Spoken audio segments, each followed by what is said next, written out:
money cause you stress? When a new life situation arises, do you worry how that will affect your budget and cash flow?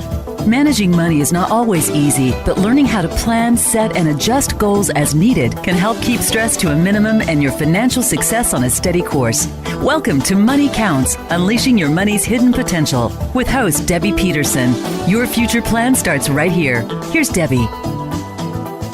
Hello, this is Debbie Peterson with Money Counts. You are listening today to Unleashing Your Money's Hidden Potential, and I'm really excited. We have a guest speaker with us today, Amy Lynn Johnson, and she is going to be presenting Women, Money, and Power from a study that was done by Allianz Life Insurance Company of North America.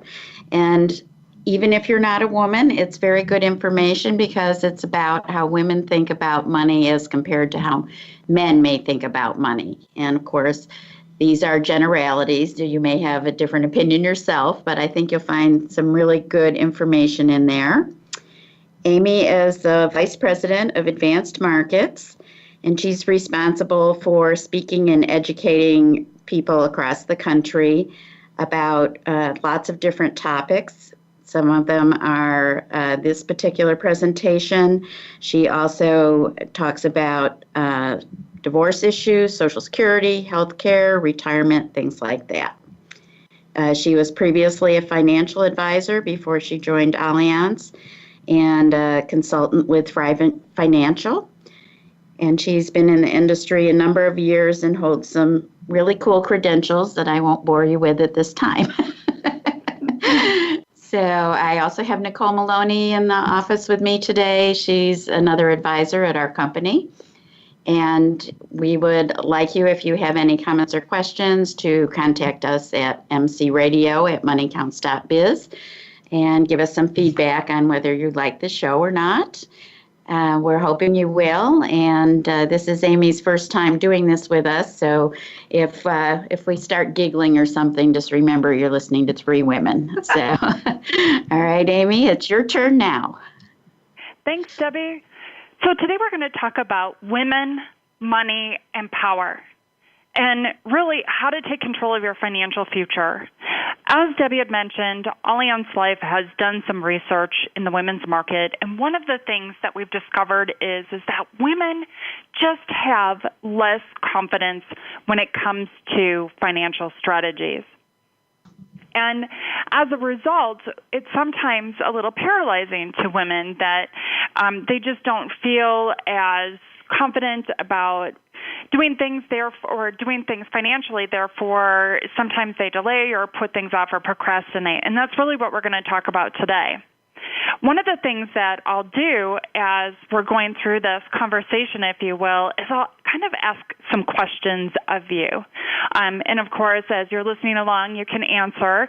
But I'll also tell you what I've heard from a lot of other women that I've talked to and asked these same questions of.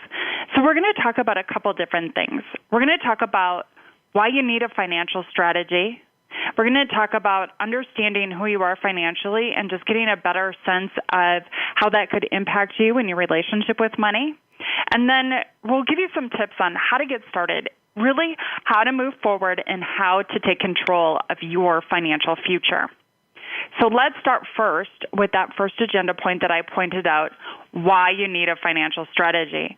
There's actually a lot of reasons why you need a financial strategy. One, because of life-changing events. And some of these events are things that we can plan for. In other ways, it's things that may just come about unexpected. We'll talk about each of these in a little more detail. We'll also talk about the sandwich generation, how our roles as women have evolved and how our responsibilities have increased. And then also, because we have feelings of financial insecurity, and I brought that up before, since women are less secure than men when it comes to making financial decisions, it, again, can hinder our performance over time. I think there's an interesting point about this. One of the things that I've learned is there's another industry researcher called LIMRA that did some research in this space, and they, too, surveyed men and women. They also found that women were less confident than men. But I love what they did next. they actually surveyed the level of knowledge amongst men and women and found that, again, women were less confident, but women were actually equally knowledgeable. So that means we have to be that much more planful, that much more educated, and that much more involved to reach that same level of confidence as our male counterparts. So now let's talk about some other reasons why we need that financial strategy, not only to increase our confidence, but because our roles as women have evolved. Did you know that there's now more women graduating from college than men? In 2015, 62% of college graduates were women. And since 1979, women's incomes have increased by 32% on an inflation-adjusted basis. So women are becoming more educated and more involved in the workforce, therefore needing to be even more planful than before. Another way that our roles have evolved is really just through our society and the economy and actually our contributions to the household. Did you know that women are now the sole or the main breadwinner in 40% of U.S. households? So our families are depending upon us even more so than ever before. And the number of women in the workforce has increased tremendously. Since 1950, 34% of women were in the workforce. Fast forward to 2015, 57% of women were in the workforce. So again, it becomes that much more critical that we're involved because our families are depending upon us, or of course, we may be more even dependent upon ourselves. And we've certainly seen this become the case in our research as well. We found recently in our 2017 study that 53% of women consider themselves to be the chief financial officer of their household. And as a matter of fact, 60% said that they were even that much more financially savvy than their spouse or partner. Are you seeing that in your own practice, Debbie? Oh, yes. We work with a number of single individuals, so they always have issues when they don't have anybody to talk to about money, or no one else is around who can contribute to the household. So we have a lot of cases of that. And then because we're an all-woman firm, we have a lot of women who are the leaders of their family coming to us with their husbands, but primarily it's the women who are coming in and asking us for help, and then the husbands get involved after they've met with us. So we see a lot of leadership in that regard. Yeah, so Debbie, your practice is absolutely indicative of what we're seeing in our research. Women are leading the charge. They're becoming more and more involved than ever before.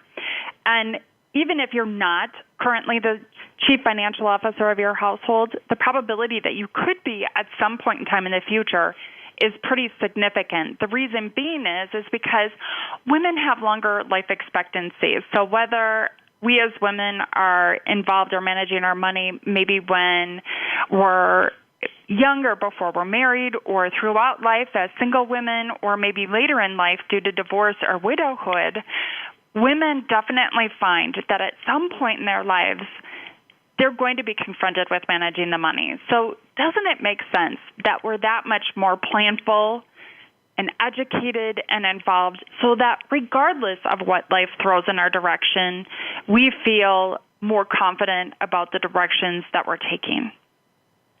So that actually brings me to a question.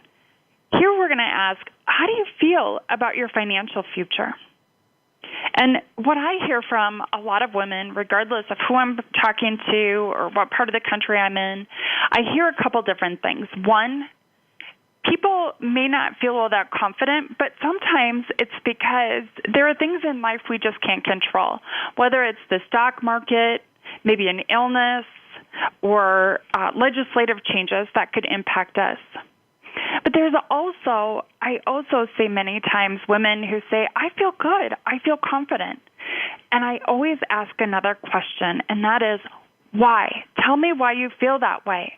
And most of the time, the response is, because I've been working with a financial advisor, I've received guidance, I was planful, I put together a plan and executed on that plan.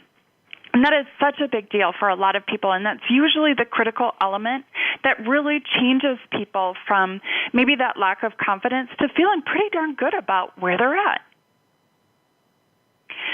Regardless of how you feel, though, if you are feeling insecure, you're probably not alone in that. 34% of women that we surveyed said they fear running out of money and in retirement, and it absolutely keeps them up at night. That fear of running out of money is real, and that goes back sometimes to those things we can't control, whether it's, again, the stock market, legislative changes, how long we live, or illnesses that we may encounter along the way. Those are old things that can cause some changes or derail our plans. So now let's talk about why or how we might actually be impacted by some traditional values and how that might actually change our perception of money. For some of us, depending upon the generation that we grew up in or who raised us, some of us weren't typically educated on investing in finance. And in some instances, we were taught to marry well versus being well prepared. And oftentimes we weren't encouraged to seek careers in insurance or finance.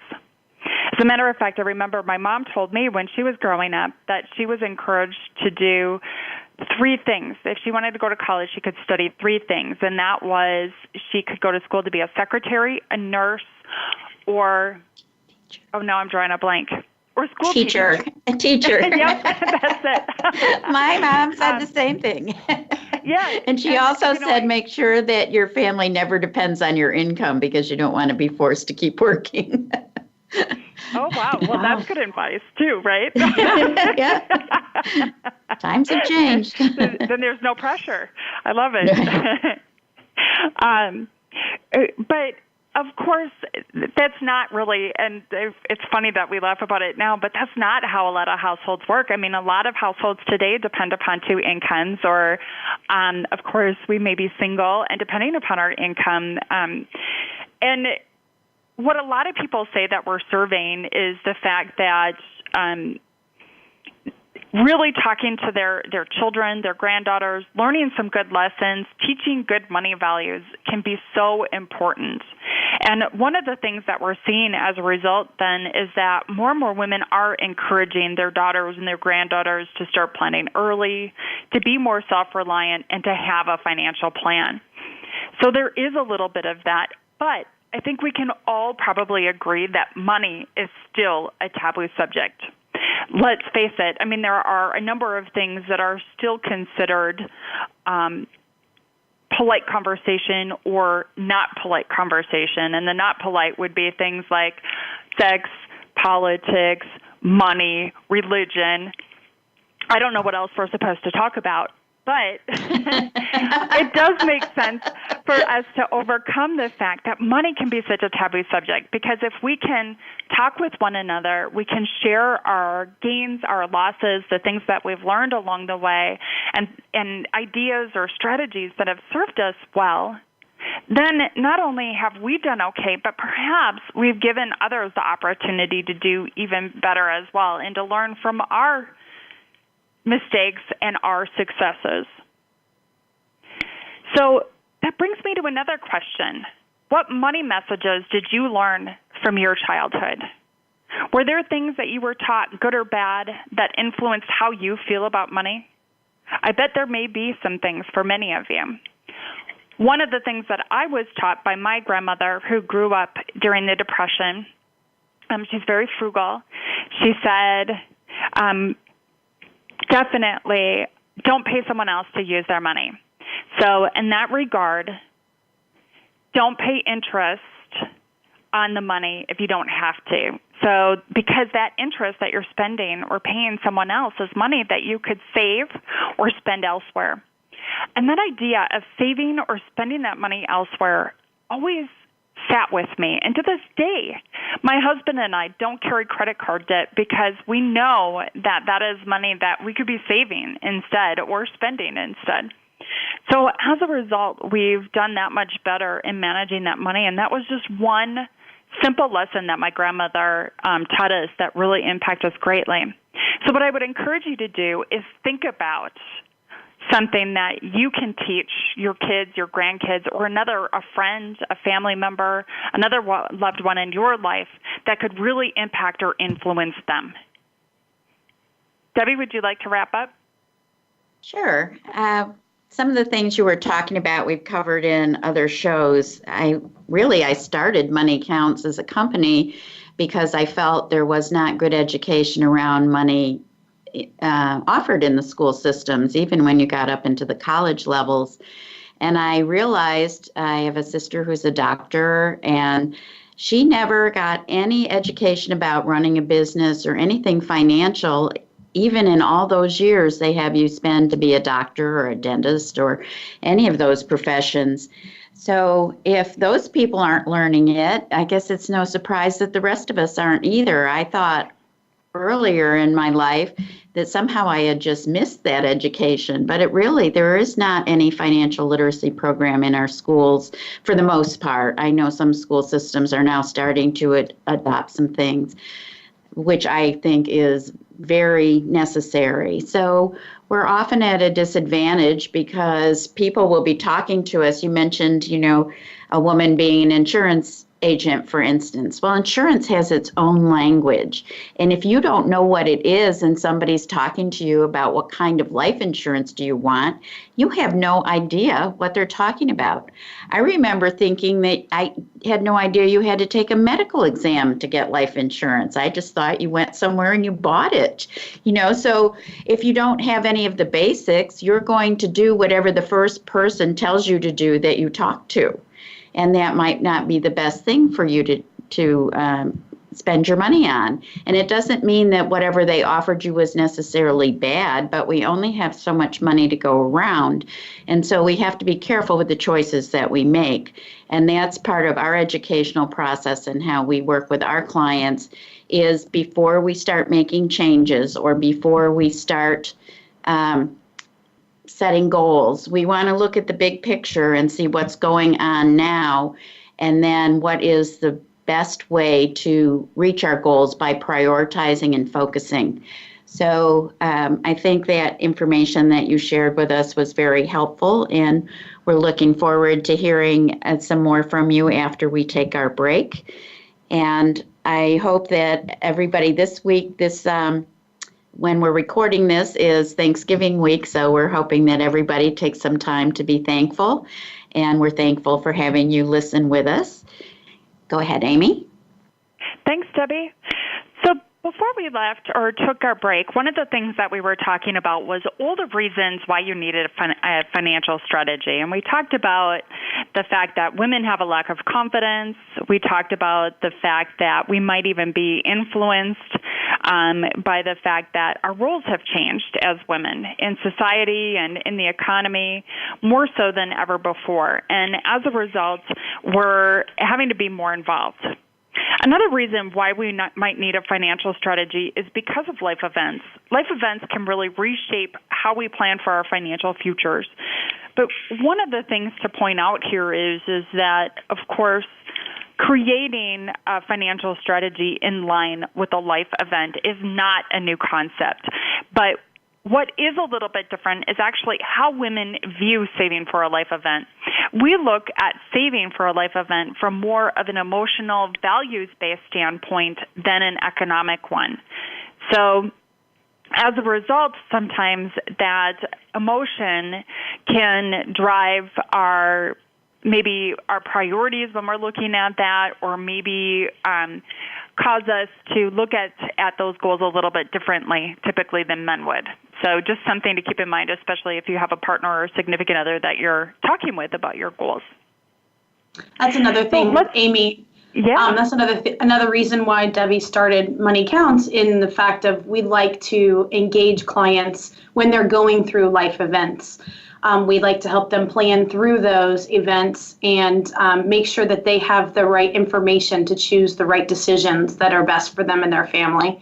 So just wanted to add that little bit. Absolutely. Thank you, Nicole. So let's talk about what some of those life events may be, some things that you may be able to plan or plan for, or some stuff, heck, can come about unexpectedly. So how about career planning, whether it's getting started in your profession, changing jobs, going back to college, or moving up the career ladder, just making sure that you're covered financially for unexpected expenditures. Another life event could be more family-oriented, whether it's moving in with your partner, getting married, having your first child, sending your children to college, or even caring for an aging parent. Changes in your family status equal changes to your financial security needs as well. Another life event could be more house or home-oriented, whether you're buying your first home or maybe downsizing later in life. The appropriate financial strategies can help us purchase and protect the things that we hold valuable. And oftentimes, one of our most valuable possessions is our family home. Or maybe it's more business-oriented, but becoming self-employed or even just managing your business. Financial security really forms the basis for the success of your business. Some other life events could be things like starting over, whether it's divorce or widowhood or becoming empty nesters. Challenges that you didn't originally plan for can bring about unexpected financial changes. Or maybe retirement, whether it's looking at maintaining your standard of living in retirement or knowing whether or not you've actually saved enough money to retire. The decisions you make now can impact your financial future. So if you hear me say nothing else today, hear me say this. Be proactive rather than reactive. Don't wait for those life events to happen before you put together a solid financial strategy. And of course, Debbie and Nicole said that they're there to help you through that. Another reason why we need a financial strategy is because we might find ourselves be a member of the sandwich generation, where we're caring for aging parents at the same time that we have kids at home or in college, and that can bring about a whole new set of challenges from a financial standpoint and just a time standpoint, being able to balance and manage all of those things at once. But if you find yourself in this situation, there are some things that you can do. You can set your financial goals and reevaluate them frequently. You can manage your debt, create a financial strategy. And the other thing, especially if you foresee this coming, which a lot of people do, is do these things early, especially saving for your child's college education if that's something you want to do early on. So making sure that you're ahead of that game, and of course, seeking the help of a financial professional to take some of that off of your plate can also be really helpful as well, to feel like it's being managed, but it's not something that you're not actively managing your money every day yourself. Amy, one of the things I've found in our practice and just in life in general is there's a lot of stress in all of these situations, and you call them unexpected, but I prefer to call them unplanned, because we should expect that things are going to happen, but we don't know which ones necessarily or in what order they might happen.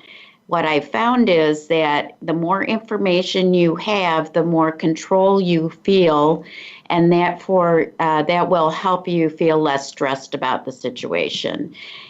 Lots of times people think their situation is worse than it really is, and they're afraid to talk about it. It's kind of like when you have an unexplained ache or pain and you don't want to go to the doctor because he might tell you there's something really wrong with you.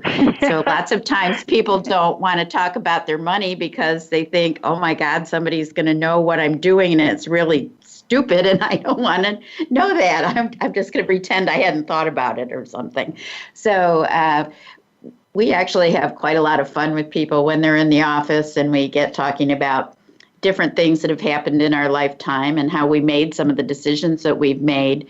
But I always tell people, I don't think anybody ever gets up in the morning and says, I want to do something really stupid with my money today. We make decisions based on the amount of knowledge that we have and the time that we have to do any more research about it. And then we have to say yes or no or maybe, whatever we decide. And sometimes not making a decision is worse than making one.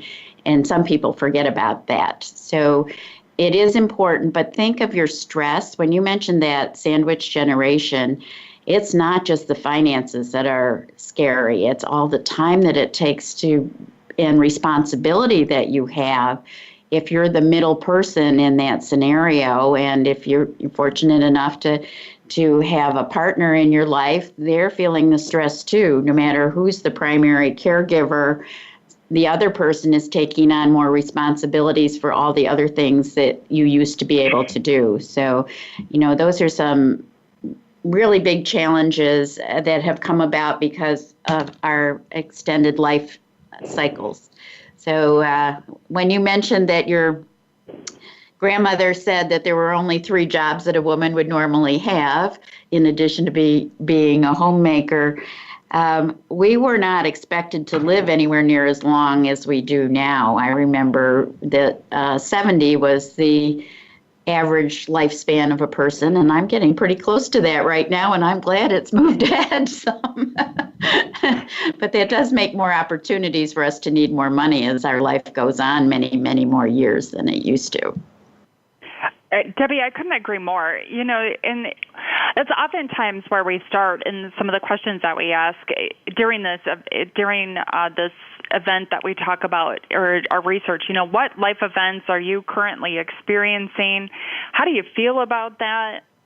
What challenges are you experiencing that you weren't prepared for? And I love that you say that it's not really unexpected. It's just that, these are events that you can't plan for necessarily, or you're just not prepared for from a timing perspective. And then, of course, yes, looking forward and saying, what life events do you foresee in the future? And, creating strategies to the best of your ability is going to be monumental in making sure that you're confident and that you've taken control of your financial future and you're taking the steps in the right direction. And what I hear from a lot of people is sometimes it can be a fairly daunting process and it can sound a little overwhelming. And obviously you've heard from both Debbie and Nicole that they're here to help, that they can answer questions that you have, and that they can provide some guidance through some of these obstacles, or even provide guidance towards some of your goals as well. Because we know from our research at Allianz that knowledge is power. The experience and training of a financial professional can really be invaluable. Of the women that we surveyed that were working with financial professionals, 91% said they felt that much more confident and prepared for their financial futures. 88% said they felt that much more independent and self-sufficient, and 89% said that they would actually teach their kid about money. So that really means that you can gain a lot of perspective, a lot of confidence, and a lot of direction from seeking the help of a professional. As a matter of fact, 3 out of 4 women that we surveyed said they'd wish they'd reached out to a financial professional sooner. So we've talked about a couple of things. We've talked about the fact that you need a financial strategy and that you could seek the help of a financial professional. Now, let's talk a little bit about who you are financially. One of the things that we discovered during our research is that there were 5 financial personalities that bubbled to the surface amongst the women that we surveyed. They were financial initiators, and those women are self-assured, empowered, and optimistic. They're clear about their financial goals and how to achieve them, and they take the initiative to work with a financial professional for information and guidance. Does that sound like you? If not, let's talk about the next personality. There were also analyzers. They have a good understanding of household finance, thoroughly researched their investment opportunities, they're comparison shoppers and avid savers, and they've worked with financial professionals in the past. Does that sound like you? If not, maybe you're a financial collaborator. Collaborators are in relationships that are healthy and cooperative. They provide family financial support and stability, and they share equally in financial decisions with their partners.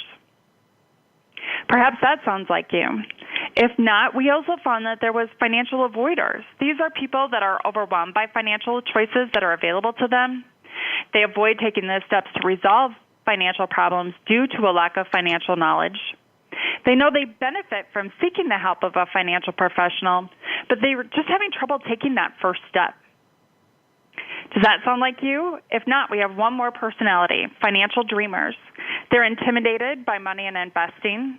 They feel helpless and just hope someone else will take care of their financial problems for them. And they'll defer many of their financial matters to their partner or oftentimes to their financial professional. Debbie, how many times have you sat down with someone and they say, Debbie, I trust you, just tell me what to do? That happens quite a bit. And, of course, you always feel good if someone trusts you, so that's not a bad thing. But we try very hard to get people to understand that there's reasons for the things that we recommend to them, so that even if they don't understand the details, at least hopefully they'll understand why we think this is a good idea for their particular situation. And I've worked with all of these personalities. I think the ones that are the hardest to work with are really the avoiders, because they'll come in and they'll be, I got to get all this done in 2 weeks, and they'll be all gung-ho, and then you won't hear from them again for the longest period of time, if ever. And then you might get this urgent call like, I really need to talk to you right this minute. And then, by the time I usually can't talk to somebody immediately, So if I say, well, can I call you back tomorrow? By tomorrow, they won't even remember what they called about, or it will have, they've decided it's okay to avoid it again.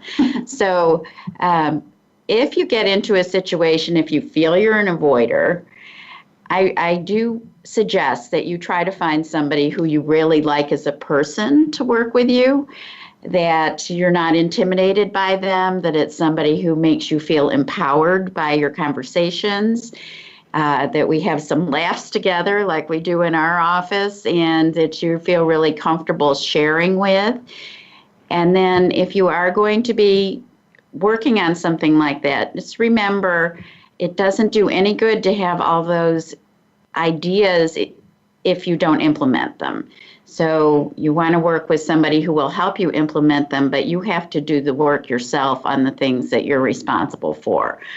We have people that, decide that they want us to do a retirement plan for them, but then they don't implement the retirement plan. And then they'll come back in a couple of years and say, well, I thought you helped me with my retirement plan. And, we really didn't do anything except talk about it. So it is important to actually implement the plans that you have. One of the things that we've found is it's quite intimidating if somebody gives you a plan that's in one of those big notebooks with all kinds of jargon in it and lots of different numbers telling you why you need to do this numerically, instead of talking about why you need to do this from a lifestyle perspective and to reduce your stress and all those other things. Those to me are much more important than a particular dollar value. We very rarely set a goal that's based on a certain dollar of money. It's more about what is that goal going to do for you to make you happier or feel more successful. Is there anything you'd like to... Okay. Great suggestions, Debbie. One of the things that I would just mention is that of those 5 financial personalities, initiators, analyzers, collaborators, avoiders, and dreamers, think about which one you most closely identify with. And you can actually identify your financial personality by going on to Debbie's website at mcradio@moneycounts.biz to pull up, that's their email. Did I get that right or wrong? It's okay. You did. Moneycounts.biz is our website. Yes. Okay, sorry. To actually get a copy of a financial personality worksheet, and it's a fun little quiz like we used to do in Cosmo, but way cleaner, I assure you. Yes, so we will have that information on our website. moneycounts.biz, and it will be in the media section for anybody who's interested. And if after you've done it you have questions, then you can send those to mcradio@moneycounts.biz, and we'd love to hear from you. And Amy's going to start a different section of the topic in just a minute. Go ahead, Amy. Thank you, Debbie. So we really had three things we were going to talk about today. We were going to talk about why you need a financial strategy, and we talked about that. We also talked about understanding who you are financially and what your financial personality is. And now we're going to wrap up by talking about how to take control of your financial future and how to get started. So really there's three things that you can do to get started. One is to identify your most significant financial goals and concerns. Secondly is to have a conversation with your significant other if you have one. And third is to complete the financial personality worksheet to find out what your financial personality is. And that was what we talked about in the earlier segment. And you can find a copy of that financial personality worksheet on the website at moneycounts.biz. So check that out under the media section to get that quiz and to find out what your financial personality is. So let's go back to talking about identifying your most significant financial goals and concerns. So really it's pretty easy to jot that down, grab a piece of paper, write down my three biggest financial goals and my three biggest financial concerns. Now, actually determining what those are and jotting them down might be a little more tricky. I know that when my husband and I started doing some financial planning a number of years ago when we were in our 20s, our three biggest financial goals were saving for our daughter's college, retirement, and creating an emergency fund. One of the things that I found was interesting is we didn't actually agree on the order of priority. I said college, the emergency fund, and then retirement. My husband said, no, it should be retirement, the emergency fund, and college. And I asked him why, and he said, well, we can take out a loan to send our daughter to college, but we can't take out a loan to retire, and frankly, I don't want to live in our basement. And you might even remember earlier in the first segment I had said that women have a tendency to plan for life events from more of an emotional, values-based standpoint than an economic one. And I think that story kind of uncovers that because really sending my daughter to college is such a big priority in my life, or was at that point in time. And having that conversation with my husband really helped us to get on the same page and to plan for our goals in a way that worked for us. And then, of course, once you've jotted down your three biggest financial goals and maybe even prioritize them, then identify your three biggest financial concerns. And those could be, what happens if I lose my job? Or what happens if I retire before I'm Medicare eligible at age 65? How would I pay for health care? So you could jot down a number of different things. Or the concern could just be, well, geez, what if the market just goes down again? How would that impact me? So you could definitely jot those three biggest concerns down, and you can also prioritize those if you choose. So another aspect of getting started is having that conversation with your significant other, much like I had with my husband. We determined what our goals were together. We determined how to prioritize those together. And even if you don't have a significant other, you may want to bounce that off of a close friend or a family member, or even Debbie or Nicole, just to gain some insight. Sometimes it just helps people to talk through that process. And then the third part of getting started, again, is identifying your financial personality, gaining some perspective on who you are financially and how that might actually impact how you plan and how you view money. And again, you can get that financial personality worksheet by going to moneycounts.biz under the media section to view our financial personality worksheet. I think my biggest message to all of you that are listening today is to take control of your financial future, to take that next step. And that could mean something different for each and every one of you. It could mean maybe saving some more money, putting together a more specific plan, talking to Nicole and Debbie about your situation and your goals. Regardless of what that next step is for you, I highly encourage you to commit to taking the next step. You've been listening. We've been encouraging you. We've been having a great conversation about money. Now it's really to your benefit to take that next step and determine what that is and to take action. Like Debbie said, like for some avoiders, they'll sit down, put together a financial plan with her, and then they don't actually implement that financial plan, meaning they don't actually implement some of the recommendations that she had, and therefore they're not taking that next step. They took the step of doing the plan, but they didn't take the step of implementing. So it could mean something different for, again, each and every one of you. It's just a matter of determining what that next step is and actually taking that next step. Any thoughts, Debbie?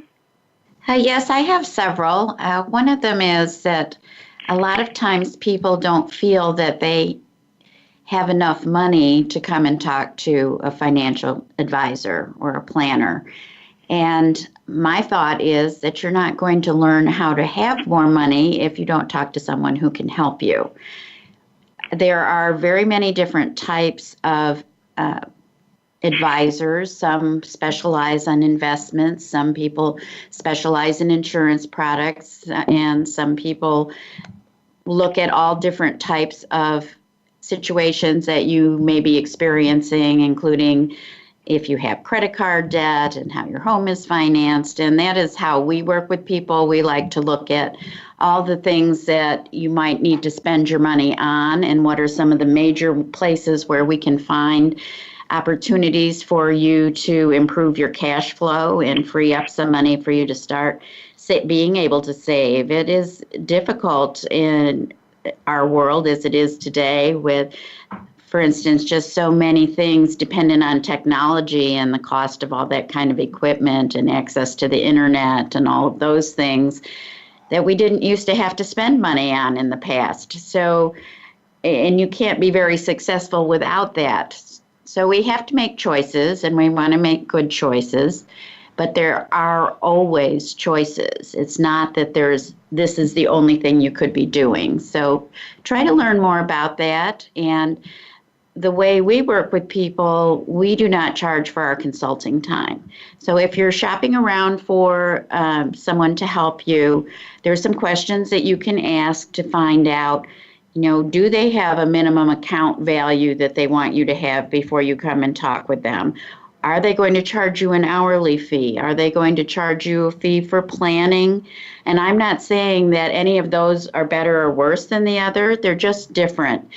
I don't want you to be discouraged and think that that you can't find anybody to help you, which is one of the reasons why we started our company, was to make sure that if people were willing to share their information with us, we would do the best that we could to help them get a better handle on what types of things that they could be doing and make their life hopefully a little bit less stressful. And then we also do something a little bit different than a lot of planners do. We use business planning principles.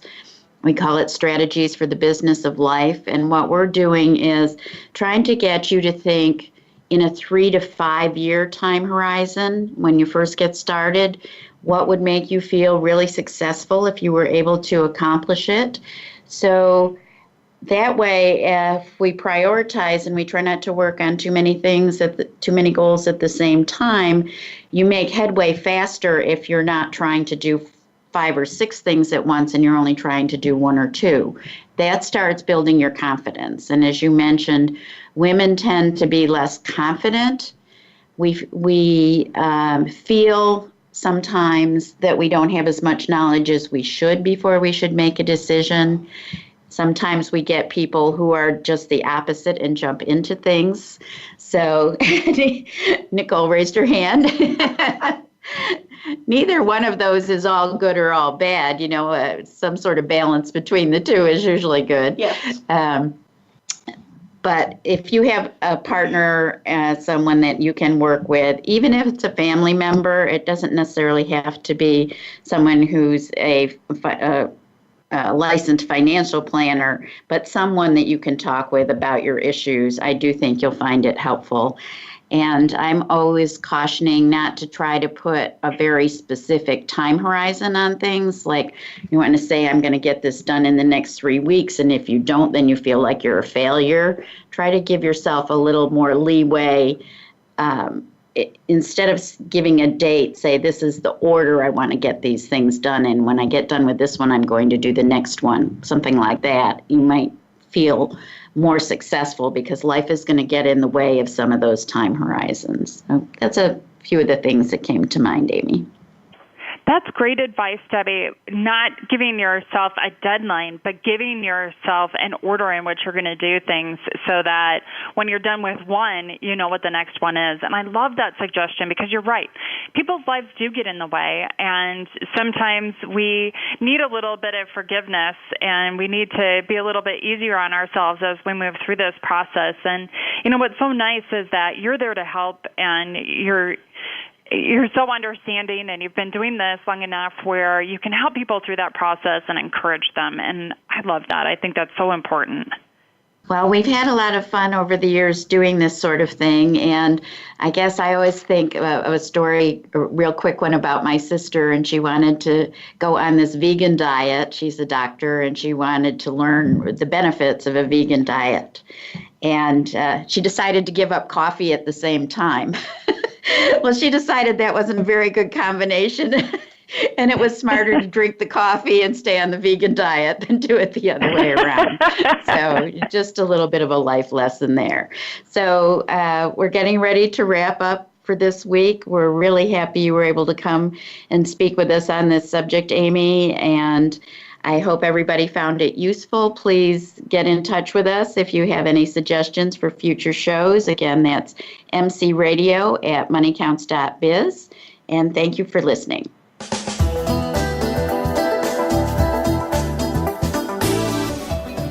Opinions expressed are those of the speaker and are not endorsed by the named broker, dealer, or its affiliates. All information has been prepared solely for informational purposes and is not an offer to buy or sell, or a solicitation of an offer to buy or sell any security or instrument, or to participate in any particular trading strategy. Certain statements offered are forward-looking, including but not limited to statements that are predictions of or indicate future events, trends, plans, or objectives. Undue reliance should not be placed on such statements because by their nature, they are subject to known and unknown risks and uncertainties. The information provided is not intended as tax or legal advice. You are encouraged to seek tax or legal advice from an independent professional advisor. Money Counts Inc. is an independent firm with securities that are offered through registered representatives of Summit Brokerage Services Inc., member FINRA, SIPC. Advisory services are offered through Summit Financial Group Inc., a registered investment advisor. Summit Brokerage Services Inc. and Summit Financial Group Inc. are separate and unrelated to any other named entity. Debbie Peterson is a registered investment advisor located at 11121 Carmel Commons Boulevard, Suite 355, Charlotte, North Carolina, 28226. Phone number is 704-315-5623.